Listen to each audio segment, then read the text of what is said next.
Hey team, I'm here with Bill Smith. I saw him doing an exercise the other day that is really helpful for long-term athletes, people who are going to run into their 60s, 70s, and 80s.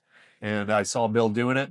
We made a couple of corrections, and I want to kind of address what Bill's history is and then how those corrections are going to help him still keep running and on trails into the decades to come.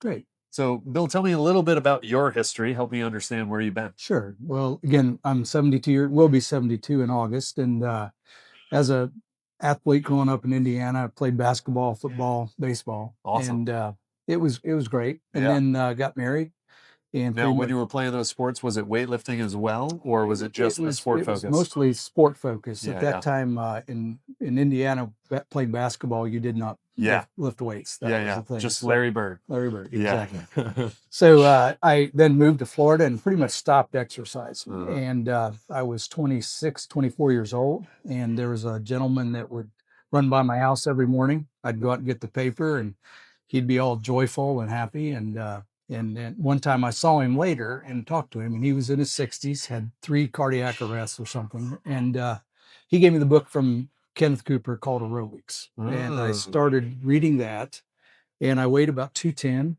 And this was 77, and I started running. Started swimming first and then Uh-huh. running. And Uh-huh. then over So, the so you're in your 20s, he's in his 60s. He's 60s. bright-eyed. You're like Yes, barely trying to open your eyes to to read the paper in the right. morning. You're Exactly. like, how do I do that? Exactly. Nice, And nice. and it'd been yeah, number of things had caused me to get to that point. So he got me started, and I would go early in the morning, so I didn't make anybody hear me, or I could take it easy. And then Nice. after that, I got into the running bug. Uh-huh. So in '79, I ran what was then called the Orange Bowl Marathon Uh-huh. in 3 hours and 52 minutes with a friend. And Nice. then 3 years later, I ran the fastest of my time, which is 3:12. Uh-huh. And then we moved here to Asheville, Uh-huh. and the running had kind of gotten out of my system. I just was obsessed by it. It Uh-huh. it just become my life. Yeah. So I quit for a number of years. Again, gained the weight back, Okay, and so you were feeling like you were making progress, but felt like, "Ooh, I'm getting a little too obsessed with it." correct, So you had to back off a bit. Yeah, exactly, heard. exactly. And then moved here, and probably about 5, 6 years later, my daughter talked me into running a Uh-huh. race down in Chattanooga, All right. Tennessee, All right. and so Now, had she remembered when you were running previously? she knew that I was a runner, and Yeah. we talked about it. So we got started again, and that created, gosh, that was 20, 25 years ago, I guess, Uh-huh. again. And I've been running ever since, but dealing with injuries. Yeah.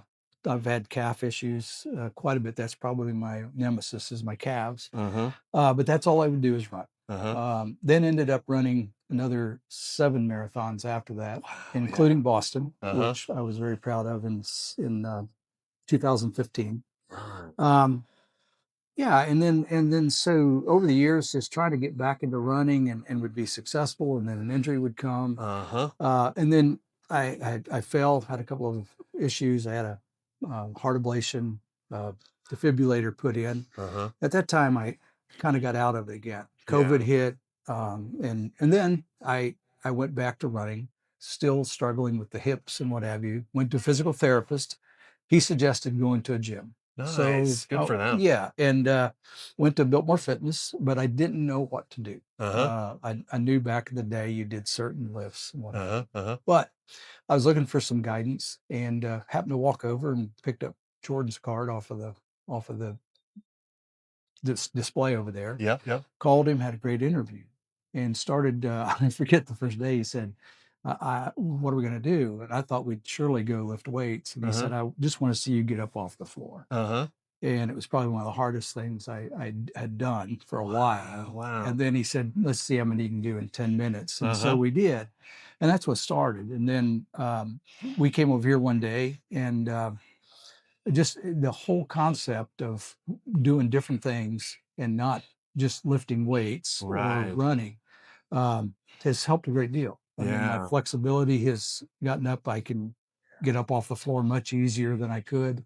Um, and so, again, the stay active method, reading into it, talking with you, looking into it is just ideal. Yeah. I feel better. I haven't, to be honest, I don't think I've lost any weight, maybe, Uh-huh. maybe 10 pounds, but before I started, I measured my stomach Uh-huh. and I'm down 2 inches off of that. Yeah. So, Heck yeah. yeah. So, That's the spot that yeah, matters. yeah. Uh-huh. So, yeah, I enjoy coming and And you've look forward. been coming here to this gym about 6 months? 6 months. Yeah, Uh-huh. that was in October of 2025 that Yep, I yep. started with Jordan. And Uh-huh. I think it was just maybe a month later than Got that. it. That So came over here. 26. Yeah. Yeah. Perfect. Yeah. Now I'll give you my impression of you. Mhm. Uh, this guy comes in and starts doing daily original work, doing shuttles. And I'm doing daily original work, doing shuttles, and I'm like trying to keep up with him while he's just going back and forth. So I'm like, this is a fit man right here. Mhm. A little bit of gray hair, but definitely that inspiration for me to like still be involved and keep going with things. So it's been fun to watch you like learn how to lift heavier weights as well and keeping that running fitness high while adding those other supportive elements. Wonderful. Yeah. Thank you. So what we're going to do is we're going to transition. I Okay. want to show the exercise that I observed you doing, Okay. and then we'll talk about some of the mechanics that we do in the Stay Okay. Active method to help guys like you still run for many years into the future. Okay. And then we'll finish up talking about how my perspective there, I was sharing it with you just before we got on camera, and you shared that it was actually you Yeah. that had stumbled that way. Yeah, exactly. So Wonderful. pretty Great. wild. All right. So the exercise that Bill was doing the other day was a chest down, get up to shoulder stand. So Bill, why don't you go ahead and just do a few reps here? Yeah, exactly. And then back down. Just do 3 to 5 here.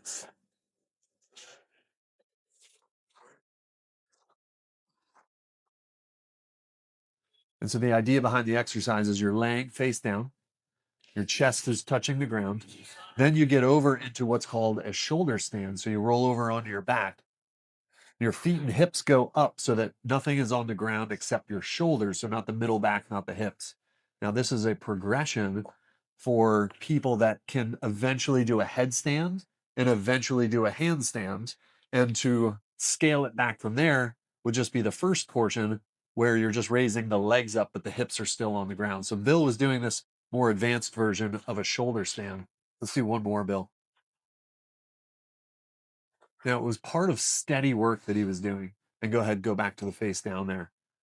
And so in steady work, people go into this when they're feeling a little stiff or a little tired. And what we want to do is think about long-term development. And what I saw Bill doing was when he was face down, stay face down there, he was looking down at the ground. And what we want people to do in steady work is try to keep their head up and eyes beyond the horizon. So one of the components of that is this increase in cervical lordosis here, and eventually the musculature in the upper back starts to improve and create some extension of the rib cage through here. So when he's doing repetition after repetition, keeping his head up and eyes beyond the horizon, over time, the musculature in his middle back and lower back will start to help open up the front side, close down the back side, and make looking beyond the horizon a little bit easier for him. And then let's go over onto your back there. And so as he goes up and he kicks the feet up, go ahead. Yep. Now, what you can't quite see in the video here is he's still got the cervical lordosis there. Go ahead, come on down, Bill. And so the opposite range of motion there, we're getting some rounding. You can go into any position that's comfortable there. We're getting some rounding of that middle back and the rib cage. And then what we want to do is start to open up the back side of that neck to reduce that cervical lordosis in the face up position. So when we're face down and we keep the head up, we increase the curvature through the neck and we decrease the curvature through the middle back. And then we go in the opposite direction, decreasing in the neck and then increasing in the middle back. And so over time, that creates a lot of freedom of the rib cage. You can sit face the camera there. Over time, that creates a lot of freedom for the middle of the back, a lot of freedom for the neck. Now, what you'll get as people age, sometimes when they age as runners, sometimes as they just age in modern society, is that they get stickiness of the nerves as they come out the side of the neck that go down to the arms, and they get stickiness of the nerves that come out the spine and work its way through around the rib cage. And when those nerves get stuck, you get what's called adverse neural tension. And that adverse neural tension starts to alter the signals as they go all the way down into the feet and legs. And so you'll have people show up to a physical therapist or a chiropractor with weakness, numbness, or pain down in the legs, but it's actually related to the cervical and thoracic spinal cord as it moves through there. And so they'll be working on the feet, they'll be working on the legs, trying to strengthen those, trying to improve those. But without addressing that upper portion, the problems remain. But as soon as we start addressing that upper portion as well, we reduce that neural tension, then the signals get all the way down to the feet that much better. Pain reduces down there and strength returns. And so when Bill was doing this, I thought, well, he's already a fantastic runner. I want to keep him running into his 70s and 80s and 90s. I'm going to offer him that cue of, hey, let's keep the head up when we go face down. And then he was naturally reversing that, doing a great job kicking his feet up. And so that over time, I was like, this is going to be helpful for people because I know that runners, as they age without doing this type of work, also will start to stumble. They're on trails, and instead of picking the foot up, they hit a rock, they hit a root. And instead of having the strength and reaction time to catch themselves, they end up falling, breaking a wrist, breaking a rib, banging their knee, and having to get out of running for a while because of that. And so I was like, oh, Bill's doing a great job. I'm going to have a little video to help explain this so that it doesn't happen to him and then he can help others not do it. So I was explaining that to you earlier today. What'd you say to me? That I'd fall. That I'd fall. Yeah. When was that fall? Was in September. Let's grab the mic. So I had explained, how we're going to try to keep you running for the long haul and other people might start to fall. And what was your experience? Well, I explained it in September of 23.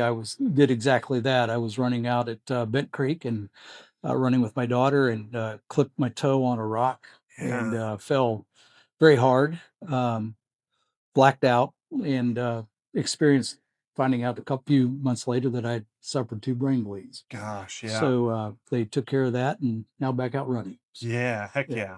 So that was back in 23. Right. And now we're 6 months into the stay active method and opening up these pathways, working more on the upper body, the neck, in order to help that whole process for the long haul. Right. Heck yeah. And I have found that there's a few times that I've and recently just out there, I felt my toe clip, but then was able to catch it. Exactly. And being outside, just walking around, same way. Yeah, So, exactly. yeah.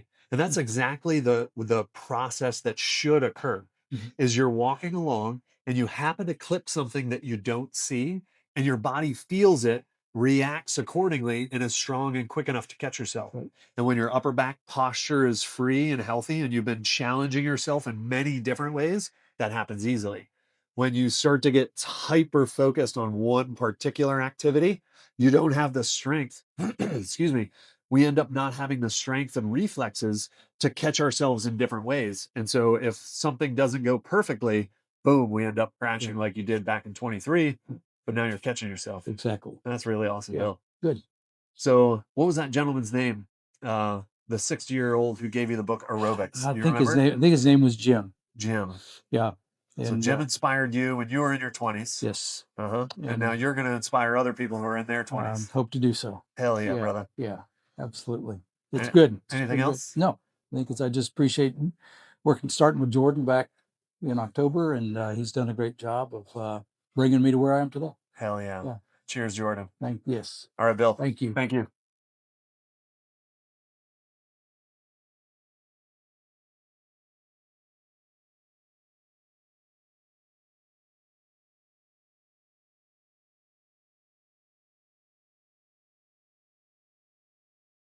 You're good. That was great. Thanks. Appreciate that. Oh, thanks.